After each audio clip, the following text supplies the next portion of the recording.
Geeks and geekettes, ladies and gentlemen, mein Damen and Herren, senors, senoritas, boys and girls, comic book fans the world over. It's time once again for Ask Chuck Dixon, where you get to ask me, a working comic book professional of many decades, about what I do for a living. And what I do for a living is I write comic books. Let's get to it.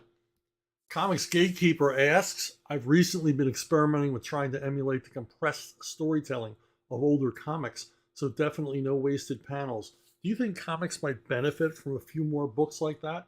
Is pacing for the trade the new standard everyone just expects?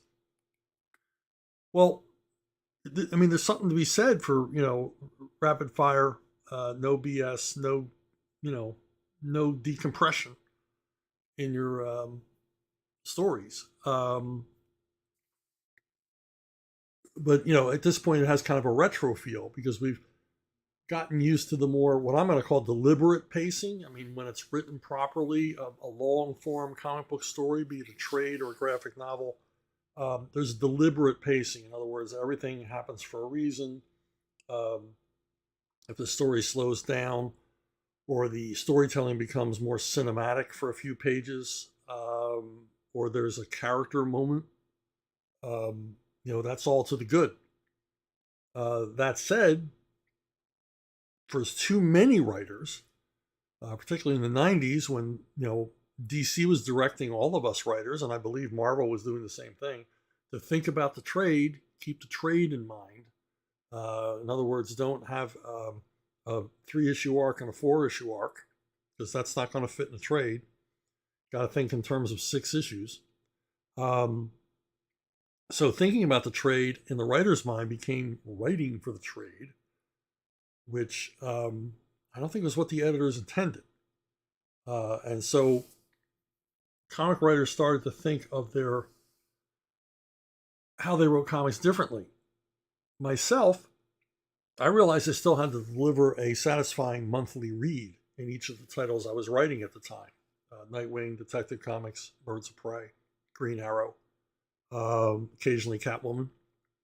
So I had to think in terms of, is each of these issues going to make the reader feel like they got their value? So is there enough action, suspense, humor, character moments? Is all that stuff included in each issue? But a lot of writers thought, well, I can just write this as one story, which means I can bear down on character moments for the first 3 issues, leading to my gigantic climax, and save all my big action for the end of the story.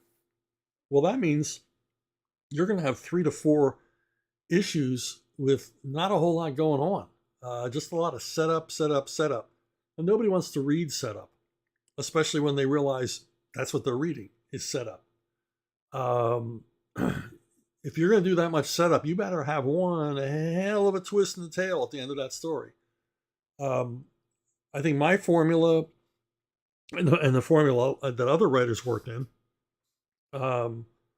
was more conducive to joining the concept of a monthly comic with a trade, eventually a collected trade edition, which was to, knock them dead every issue, try to knock them dead every issue, and then have the whole thing read as a satisfying whole, which is a more complicated way of looking at it, which is why I think some lazy writers just decided that writing for the trade was kind of just gave them carte blanche to bore the reader every once in a while.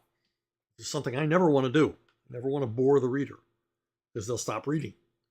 And if they stop reading, it means they didn't get to the end of my story. If they didn't get to the end of my story, it's very likely they won't pick up my next story. So don't bore the reader. Comics are an immediate experience. Every page, every panel must delight, must engage, must create tension or make the reader laugh. And quote unquote writing for the trade, as it was misinterpreted by so many other writers, is antithetical to that. That said, trade sales are king right now. That's where the money is. There's no money in monthly comics. Trade collections where it's at. So, you definitely have to consider the trade, But let's not leave the monthly behind, because you got casual readers out there, hopefully, who are still picking the comics up somewhere and reading them, or getting them on Comixology or some other site. And leave the trades and writing for the trades to the sophisticates, the imaginary comic book audience that every comic book company thinks they're creating for. Cecil Gilmore asks, what was the very first and last movie you saw in a theater? Can you elaborate on the experiences a little, like when it was, where it was, how much the tickets were, etc., if they were enjoyable or not? Also, can you throw in what you're watching, if anything, with the next show? What You're Watching was a series I was doing here for a while, but I stopped doing it. Constraints of time. Switched over to What You're Reading, which I was get a lot more hits on. Back at the old Waverly Theater, where I spent every single Saturday. And if they had a show on Sunday or Wednesday afternoons, I was there too. But this isn't where I saw my earliest movies. I hate to say it, but the very first movie I can remember seeing in a theater was Tammy and the Bachelor, 1957. We were away. We were on one of our many road trips through Virginia. My dad was, from the South, and a few summers we would pack up the car and head on down to Virginia so he could get a little feel of Dixie, And I guess my mom wanted him to take my two sisters and me, my older sisters, to the movies, and they picked the movie, and they picked Tammy and the Bachelor. And I don't remember a whole lot of it except the really syrupy theme song played over and over and over again in this movie. And I probably fell asleep during it, but I do remember that horrible song. Now the next movie that I do remember, it was a pick of my dad's. We went to the old 69th Street Theater in Upper Darby and saw The Horse Soldiers with John Wayne and William Holden, big John Ford Western. I do remember a lot of it. I do vividly remember seeing this movie. And one of my most vivid memories was my dad being a son of Dixie, but also being a John Wayne fan, was sort of torn because John Wayne was playing a Union officer during the Civil War. And my dad got a little emotional during, if you've ever seen the movie, the scene where the cadets from the Virginia Military Institute come out to face the seasoned Union troops and basically get slaughtered. And he also did not like the sequence in which the Confederates pile off of a train that is pulled into town, only to be gunned down. So he didn't care for those parts of the movie. But like I said, he was torn. Huge John Wayne fan. Now, when I was a kid, I remember the price of movies, because I'd have to, my mom would give me the money, or I'd have to use money from Christmas or whatever to go to the movies. And I do recall that a movie ticket was 35 cents at the Saturday matinee, unless it was Disney, and then it was 50 cents because, Walt had to get his piece. I think the rentals on Disney movies was higher. And the Disney movies were popular, but that said, the longest lines ever I saw at the old Waverly Theater were whenever they would have a Three Stooges movie. And lines around the block, like worried you're not going to be able to get in. And they just charged 35 cents for them. So that was my kid economics. And you could see me standing in a line like this every Saturday. The Waverly. Now, Saturday matinees, they're gone. There's nothing like it anymore. It was all kids. Now, today, if you go to a Saturday matinee at the theater, it's kids, it's adults. If it's a kid's movie, there's an uncle or aunt or mom or dad or older sibling bringing the kids. But back when I was a kid, it was just kids. There was no escorts. There was no chaperones. They just packed that theater with a bunch of screaming kids who were just high on the concept that they weren't at school. And just unruly crowd. We would run down the aisles, scream and yell, jump over the seats, throw stuff at the screen. And the movie, unless we actually set fire to the place, the ushers really didn't do much. They just stood in the lobby and prayed that it would be over soon. And but I just remember lots of screaming and yelling and running around, and particularly if the movie was boring. And sometimes you had to think the movie theater was asking for it, because they showed us a movie about the Amish one time, and it's a wonder we didn't burn the theater down. Another time they showed us The Ugly American with Marlon Brando. This was a Saturday matinee, and that was pandemonium. That was pandemonium. We did not like that movie. We found it so tiresome and boring that we just basically acted up the whole time. It was like, packing a building full of chimpanzees. But those days are gone. You go to Saturday matinee now and the kids are quiet and polite and their parents are looking at their phones. And it's just not the same. Now, if you ever want to see what it was like, the movie matinee, the Joe Dante movie matinee, captures it perfectly. Matinee is one of those rare movies that captures like a moment in time. If you've ever seen it, it takes place during the days of the Cuban Missile Crisis, which as a kid I vividly remember. And it captures that moment, that sense of doom that we might all die tomorrow in a nuclear conflagration with the Soviets. And it also captures the pandemonium and craziness and the anticipation and the wild excitement that kids would work up at a Saturday matinee. Now, that said, the last movie I saw in a theater was the second Thor movie, which I realize now was like 13 years ago. My kids grew up to the point where, they could go to the movies themselves. They didn't need me to take them. And I just stopped going to the movies.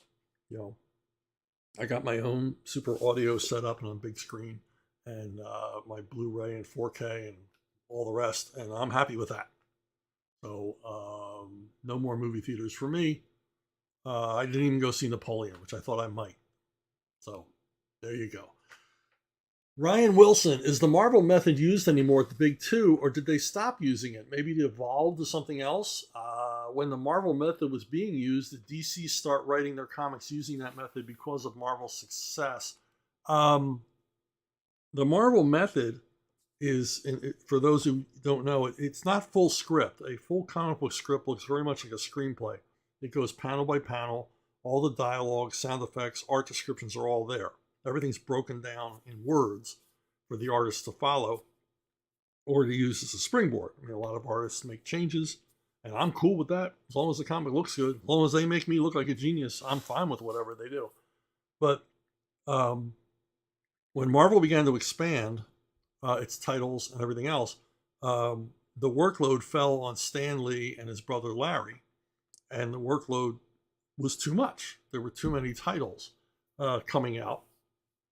And so Stan wisely lent on his artists to do more of the storytelling and more of the story concepts. So Jack Kirby and Steve Ditko were pretty much left up to their own devices to direct the comics they were working on, be it Fantastic Four, Thor, the Hulk, Doctor Strange, Amazing Spider-Man. And so they were really the driving creative force. And then Stan, let's not take anything away from Stan. Stan would add the dialogue. And in addition to all the other duties that he had. And, I think Stan was doing more heavy lifting on titles like Patsy and Hetty and Millie the Model. If you read them, they are, he wasn't leaving, Stan Goldberg and those other artists. He wasn't asking them to do what Jack and Steve were doing. Mainly because Jack and Steve were passionate about the work that they were doing. They really only needed some guidance, and they really only needed some help with dialogue. Otherwise, they were left to their own devices, which left Stan more time to concentrate on the other titles. And that's the reason the Marvel method. And the Marvel method is basically just a plot. It might be 2 pages. It might be 3 pages. Just generally describing what's going on. There's no dialogue. There's no nothing. All of that is left up to the artist. In the case of Steve Ditko and Spider-Man, I don't even think there was that much. I think Steve would suggest, what about a villain like this, a villain like that? What if this villain came back? And, Stan would be, okay, yeah, go do that. With Jack, it was, I want the Fantastic Four to be doing this. What if they met God? What if Dr. Doom came back? Yeah, Jack, go do that. And, Stan was blessed with talented, earnest, driven, enthusiastic creators. And that's how the Marvel method was created. Now, DC largely looked down on Marvel in this period. They thought that they couldn't understand why Marvel Comics were selling. They thought Marvel Comics looked amateurish and sloppy, and they weren't as uptight as DC Comics. They thought that Marvel Comics were of lower quality. They couldn't see what I saw as a kid. Because Marvel Comics were exciting, and the stuff was new, and it was new characters, and it was a new approach. The characters were more relatable. In some cases they weren't as well drawn as DC Comics, but I wasn't at that time looking for drawing. Although absolute devotee of Steve Ditko, I idolized the guy, and Ditko was doing the best work of his career those early days on Marvel, and Jack was just pouring the stuff out. I mean, Jack was doing like the equivalent of 5 monthlies for years at Marvel. So DC did not adopt anything Marvel was doing, and when they did try to ape Marvel, try to be hipper and cooler, the end result is what always happens when older guys try to be hip and cool. It was an embarrassment. Even as a kid, I remember I thought go-go checks on DC comic cover borders were like the most cynical form of pandering. Like, these guys are clueless. At least Stan, sounding like a Las Vegas lounge lizard, was trying to be cool in a way. So yeah, DC never adopted it. For a long time would not recognize what Marvel was doing and the value of it, and so they kept on doing things the way they do. Now in the 70s, particularly when artists started coming over from Marvel, the writers are moving back and forth, editors are moving back and forth. Yeah, there were a number of writers at DC who were used to writing in the Marvel method and kept doing that. But guys like Doug Mensch, who had done a lot of work at Marvel, I think he always worked full script. And when I started working at Marvel, they encouraged you to use the Marvel method. Why, I don't know. Because everybody can't be Stan and Jack, or Steve and Jack, Steve and Stan, or any combination of those three. So why would you expect anybody else to be able to work at that level?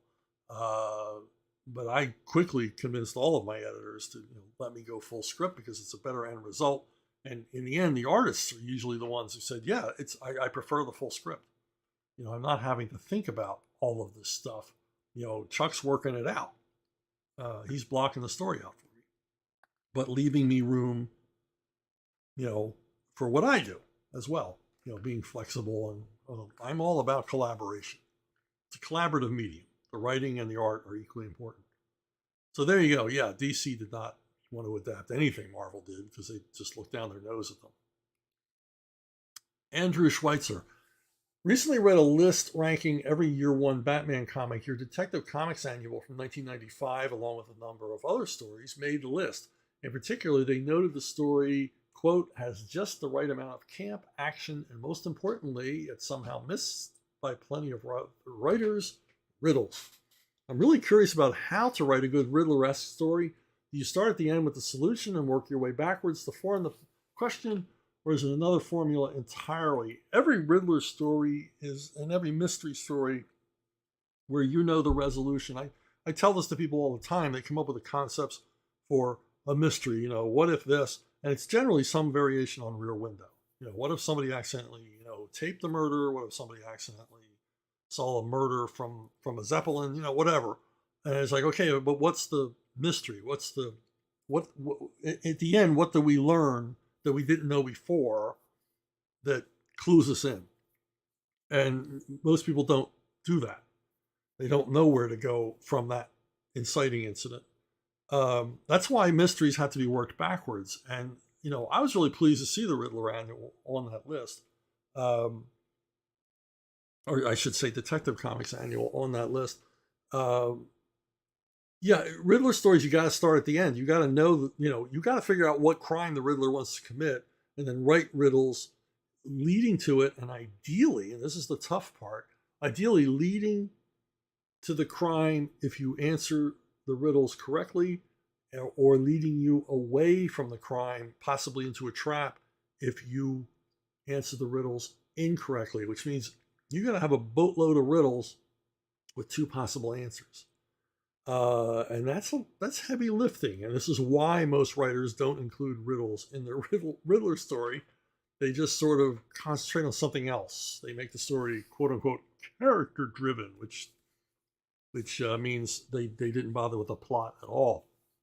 In this year one annual, basically retelling the Riddler's origin, I dealt with a lot of character stuff, but I didn't forget to put in the Riddler crimes. I was helped by the fact that because it was a year one story, I had carte blanche to go back through the Riddler's history and pick and choose stories that I wanted to use. And in those stories, the template had already been worked out, probably by Bill Finger. So I didn't have to do a lot of the heavy lifting on that one, as I did on the Riddler arc that Graham and I did together, which took me about 2 years to get together in my head, how to do a complex, riddle-driven crime story featuring the Riddler. So yeah, you got to start at the end. Any mystery, you've got to start at the end. You got to. My wife the other day told me this really cool fact she found. This really cool medical fact. And I said, "Well, there's your whodunit mystery. There's your nobody leave your room ending. You would write. You would know that as the reader or as the writer. You would know this medical fact that the reader wouldn't. And there's your mystery. How did this person die? We can't figure it out. And the resolution comes on the final pages. Work backwards. Yvonne Magila. Speaking about prose novels, do you only write things you like to read, or do you write only things that you like to write? Is there a genre that you really appreciate that you feel you cannot write? Not necessarily because you are not able for any reason, like I appreciate this and I don't want to think as a writer about it, or whatever reason you have. It's your show. Yeah, I mean, I really like nautical fiction, historical period nautical fiction. I wouldn't ever try to write a serious nautical fiction novel because I don't sail. I'm not even a particularly good swimmer. Most of those novels are written by people with a lot of experience. They were either former Navy personnel or they've been sailing enthusiasts or the rest. So while I enjoy reading that stuff, I wouldn't try. Another genre which I would never try is espionage. It just doesn't interest me. That's a genre I wouldn't write because it doesn't interest me. I find most espionage stories, except I really like Alan First's novels. They're spy stories set in World War II, and they're excellent. But there's a purpose to them. I really, really hate. Well, I never read James Bond. James Bond's just, pulp adventure stuff. Well written pulp adventure stuff, but nonetheless, not really true espionage stories. I don't like modern espionage stories, largely, especially Cold War ones, because there's this, Weltschmerz, why are we doing this? Aren't we all the same? And it's all a game. I don't like that stuff. That's cynical and pointless to me. These world-weary guys shuffling through the rain in Berlin, just, okay. Smoking too many cigarettes, drinking too much wine. Yeah, I get it. I have no interest. But that said, I've tackled genres that were a challenge to me, genres I like. And, every time you write a new genre, you've got to immerse yourself in it. You got to do a lot of reading. You got to do a lot of research. You got to make sure you got all your ducks in a row. But I appreciate the challenge. I like doing that. So, but yeah, largely historical fiction. I mean, I when I did Bad Times, I got to play with stuff. I got to write nautical fiction in Bad Times. It was a time travel story, and the events were being seen by people contemporary to us. So they didn't need to use the language and the proper terminology and everything else. I mean, if they're on a Phoenician war galley, they don't know what to call anything. Right? So I can't get anything wrong because my characters don't know. So how would I know? And my characters don't know because I don't know. So, but I kind of got to write a pastiche of nautical combat in a couple of the Bad Times novels, which was cool. And also, the time travel aspect allowed me to write, what is, what is essentially science fiction mashed up with historical adventure, which was a lot of fun for me. Speaking of novels, I got a new one out, Levon Scourge. It's the 12th novel in the Levon Cade series. If you want to check that out. Also, if you have subscribed, thank you. If you haven't, please do so now. You're really helping to grow this channel and bring more attention to it, more listeners and watchers, and more of your awesome questions. Liam Connolly. Recently, I learned about DC's Bloodlines event after reading Hitman. From an outsider's perspective, it seemed like a desperate attempt to, quote, get with times by aping Image Comics characters and all their worst traits. Simultaneously, it felt like DC was in sort of weird self-loathing phase over its own characters and place in the market. However, I'd hate to discredit any genuine passion or hard work that went into the New Bloods. So I was wondering if you had any insight into the office atmosphere at the time surrounding the event, or the attitude of the creators and executives involved. What did they think of the storyline and characters? Yeah, Bloodline was an annual event that went across all of the annuals, and basically it was a sort of what they call in TV what they call it, a soft pilot or a hidden pilot, where you have an episode of your TV show and it seems to feature someone other than the lead character for most of its running time. And what that is it's a soft pilot. It's a way to do a pilot without spending the extra money to do a pilot. You're doing it as part of the budget for a regular show. I thought Bloodlines was the same thing. Rather than launch a bunch of new number ones, they're going to try these characters out in these annuals featuring established characters. And it was a good idea. I mean, everybody was looking to create new characters who realized that sales were starting to fall on the iconic legacy titles. And this was an attempt to, take the temperature of the audience to see if they'd be open to any new characters. The problem for me, and I complained about it a lot, was that if we did create a new line of characters, they would all share the same origin. As I put it, they were bit by a giant space flea. They were, attacked by these aliens, and instead of dying, they were given powers through, I guess, recombinant DNA or whatever. And I thought, this is not an idea with legs. This is not an idea that's going to take us anywhere good. And it didn't. Most of these characters failed. Now, I mean, I enjoyed writing my two. I wrote Detectives Comic 1 that Jim Ballant drew, featuring Geist, the Twilight Man. And then I wrote this Bloodlines, Earth Plague, with Kieran Dwyer did it's an awesome job on the art. It was a Robin annual. And I introduced these characters as Cyber Rats, and I managed to get a miniseries greenlit with these characters, but they never went much further than that, except to make some guest appearances in Young Justice. I think later on they showed up in Robin. Not sure, can't remember, but they weren't going anywhere. We didn't get inundated with letters saying we want more Cyber Rats. I think the only character that came out of this, the other end, that had any kind of endurance was Hitman. That clicked with readers. And enjoy. I don't know how long it run. It was around for a few years, right? I don't know how long a run it had, but yeah, generally failed. And I think it was kind of a Hail Mary pass to just create a bunch of new characters without without the having to launch new series, which in the end was economical, but because they all shared the same origin, I just thought, I think that's the main reason it didn't work. I think there should have been some other way of introducing these characters. I don't know how. And of course, I'm not being paid to figure it out, so I'm not going to bother. Creeper weirdo.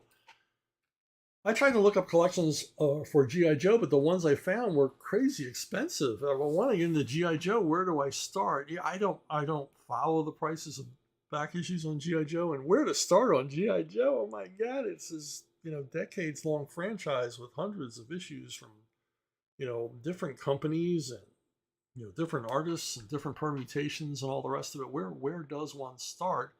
And I'm sorry that back issues and collections are so expensive. It's something I don't understand about comics, especially with print on demand, why everything can't just be in print all the time. Why can't this stuff just be available in some sort of inexpensive edition? Why have these properties like G.I. Joe sitting on a shelf somewhere not being published while the back issue prices and the prices on eBay go up and up and up? Obviously, there's a demand for it, or the prices wouldn't be going up. But that's a question for another day, or somebody who knows more about it than I do. That said, if I was, regardless of price or whatever, if I was to start with G.I. Joe, I would start with G.I. Joe Special Missions. This is the Larry Hama Herb Trimpe run. This was a spin-off title that came about because the G.I. Joe book was Marvel's #1 best-selling comic.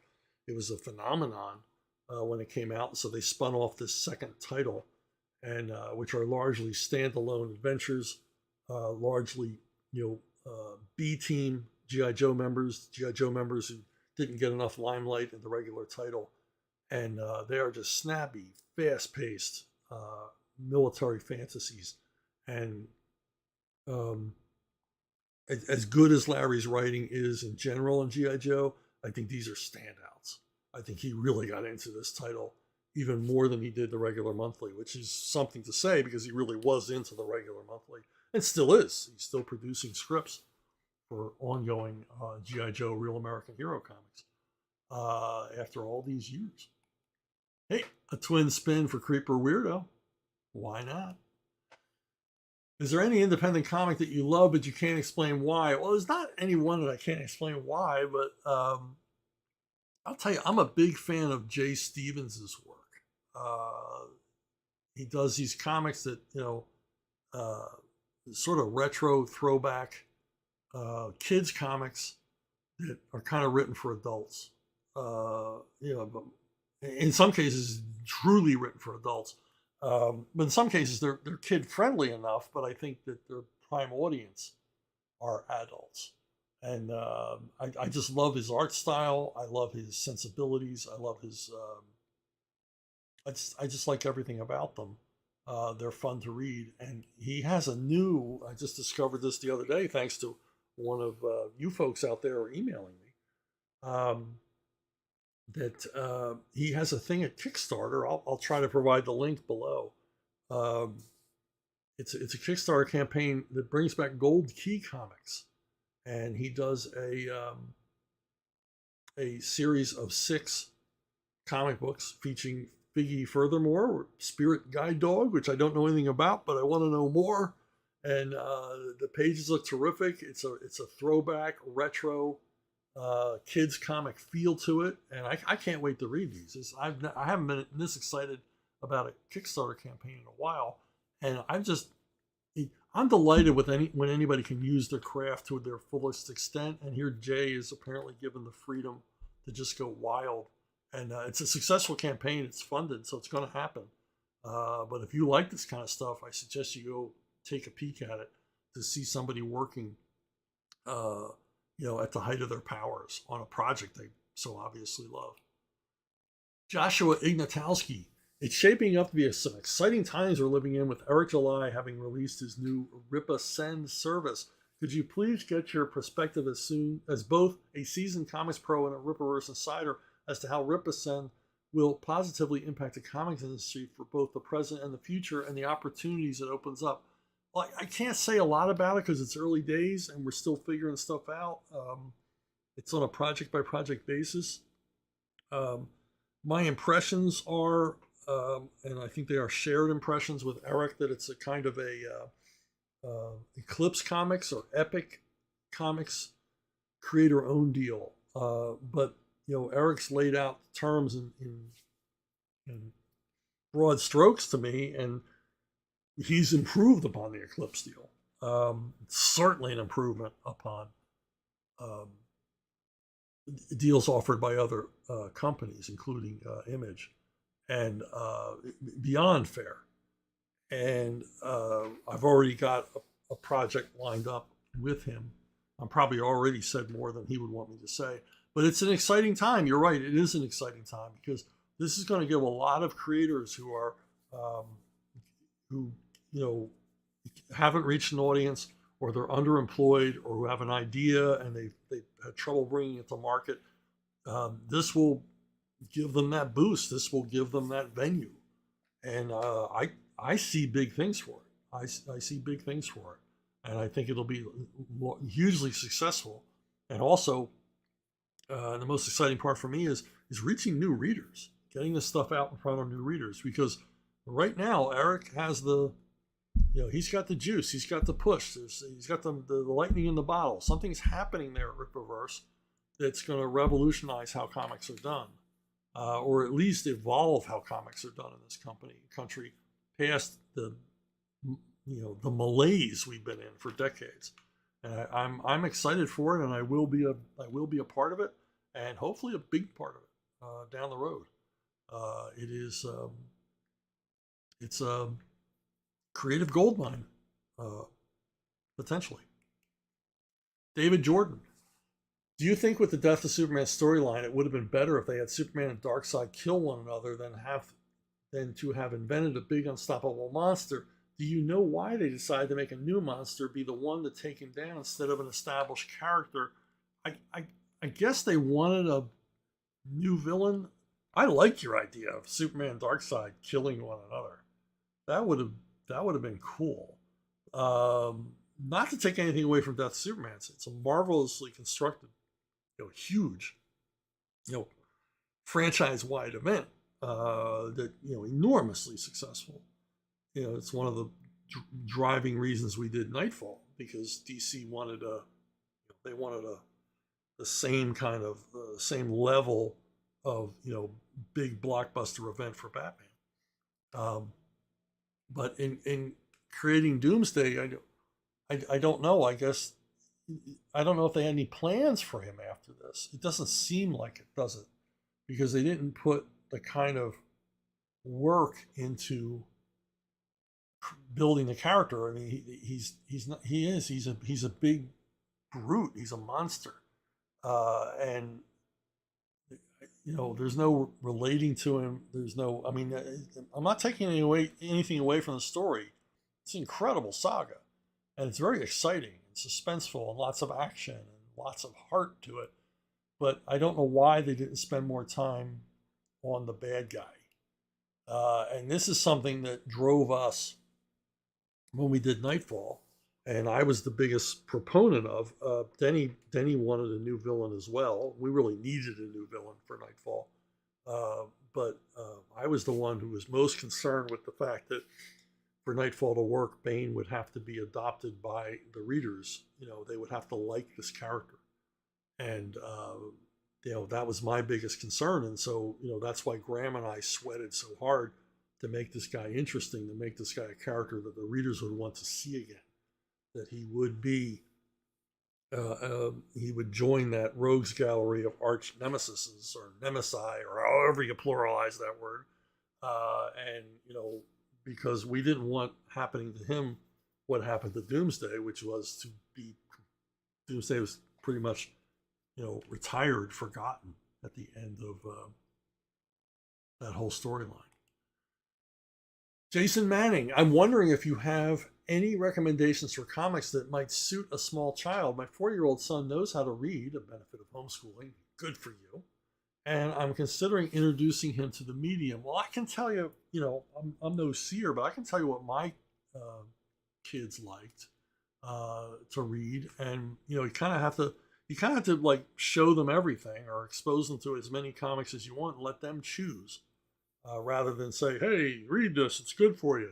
You know how that's going to go over. Uh, so.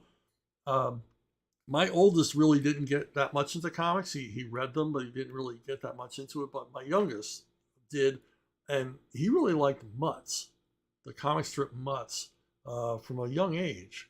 And I say we homeschooled. My wife homeschooled. I did nothing uh, except cry over flashcards. Anyway, my wife credits Mutts with not only helping my youngest learn to read, something I thought he would never do, but she stuck with it.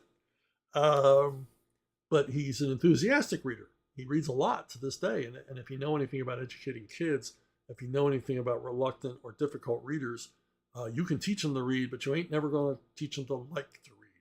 And somehow my wife did that. She taught our son to read, and he likes to read. He's got a room full of books just like I do, and our house full. I have a house full of books. He has a room full of books, and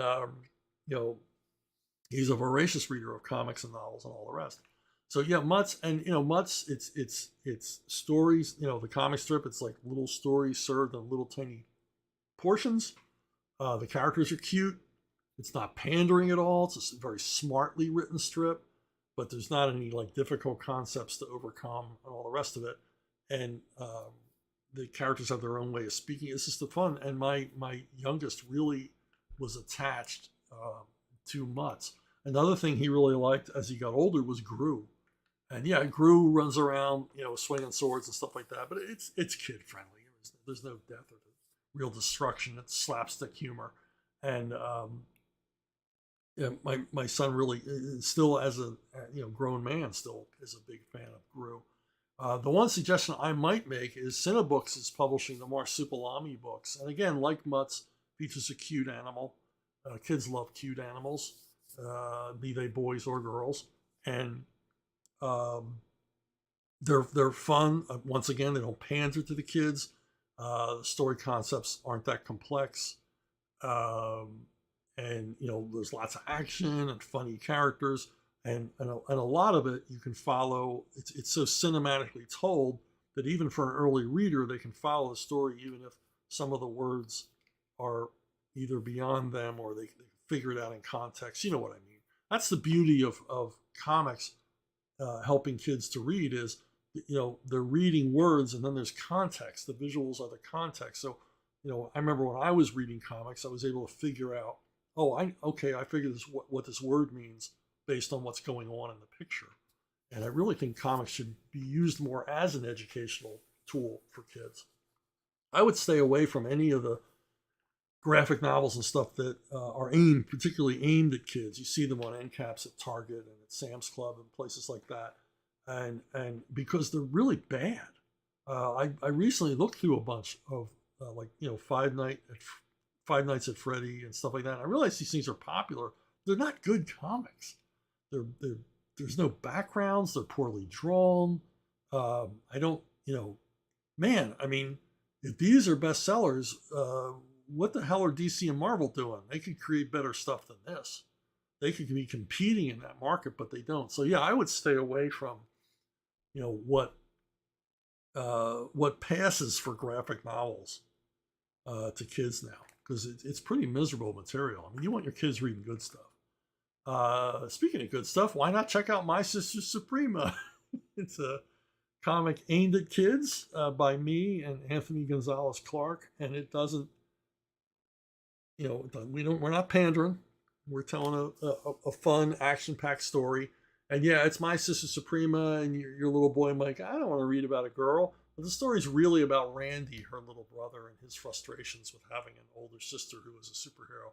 And you don't even have to buy anything. You can try it out at ArcTunes. Follow the link here.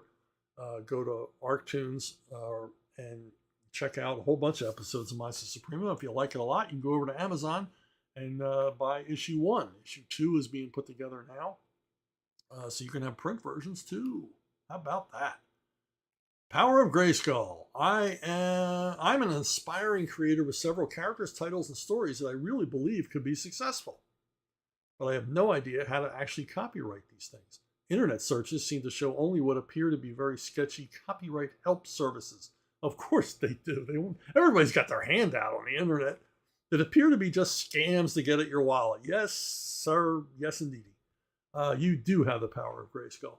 I have also asked everyone I know who I believe would have said knowledge, and the only answer I get was hire a copyright lawyer. So not much help there either. How does one go about copyrighting works of fiction by themselves? There must be a way. Any insight would be appreciated. Yeah, I mean, as a creator, you don't want to be dealing with paperwork and copyright. You damn sure don't want to be dealing with lawyers. And every single one of those copyright services is a scam.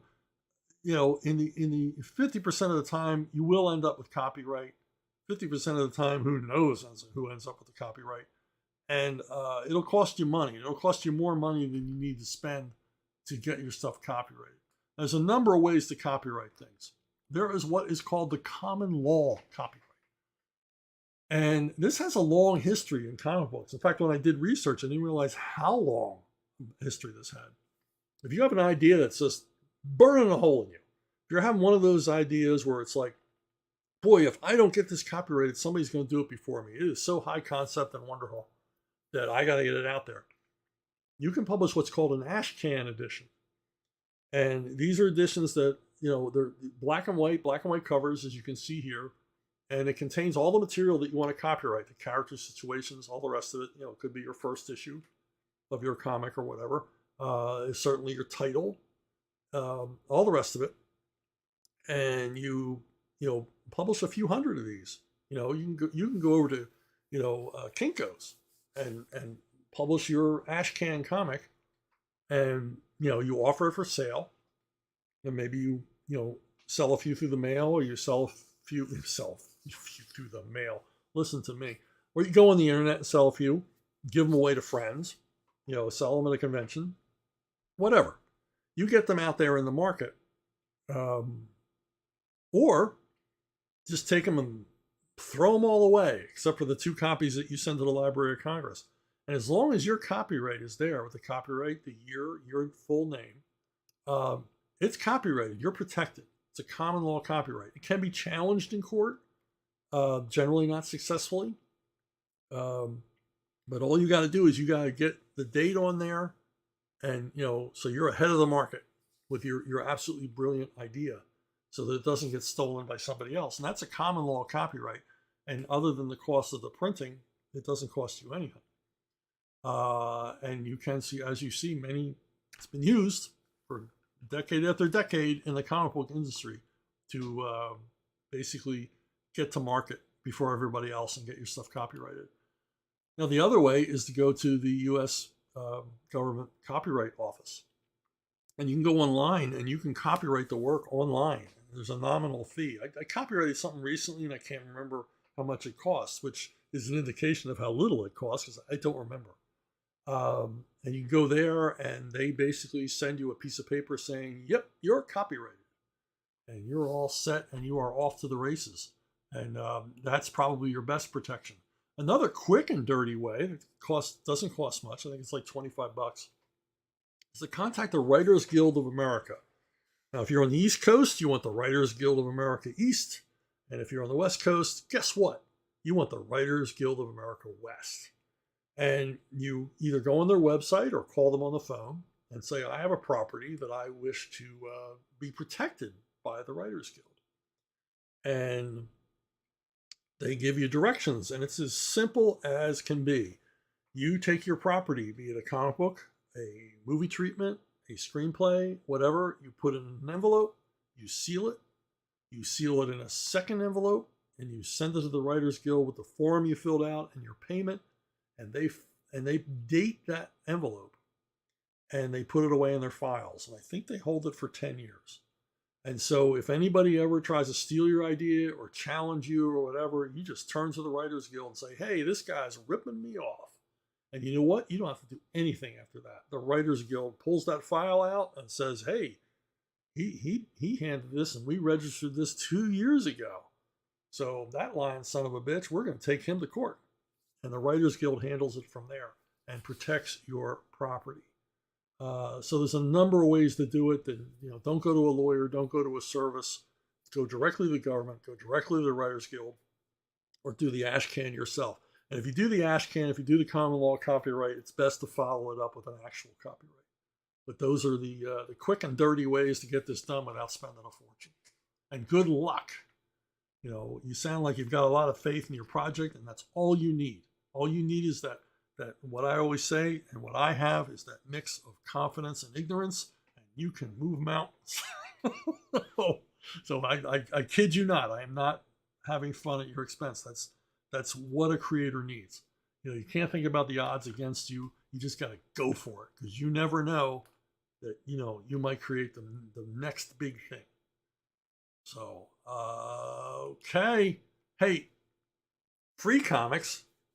Yeah, there's free comics. I think it was Creeper Weirdo asking about G.I. Joe. How do you get into G.I. Joe? Well, here's some G.I. Joe comics about some real G.I. Joes that you can get for free. And all you do is you go to ausa.org and look for Medal of Honor graphic novels. And these are a series of graphic novels. Actually 8-page comics by me and some top talents. P.J. Holden, Wayne Van Zant, Jeff Isherwood, Andrew Paquette, guys like that. Top drawer, excellent artists. And they tell the story of Army soldiers, United States Army soldiers, who have won the nation's highest medal. And these guys are true life superheroes, jaw-dropping stories. I love working on these just because of the research I get to do and the stories I hear about these amazing individuals who just worked miracles on the battlefield and really proved the old dictum that, the right man in the right place can change history. Hey, if you have questions, suggestions, whatever, you send them along to me at brunobookstore@gmail.com. brunobookstore@gmail.com. It is the most reliable way to get a hold of me and make sure that your question gets asked and answered right here on Ask Chuck Dixon. I want to thank you for listening. I want to thank you for watching, liking, subscribing, spreading the news, sharing this site and in this channel. And I'll see all of you down.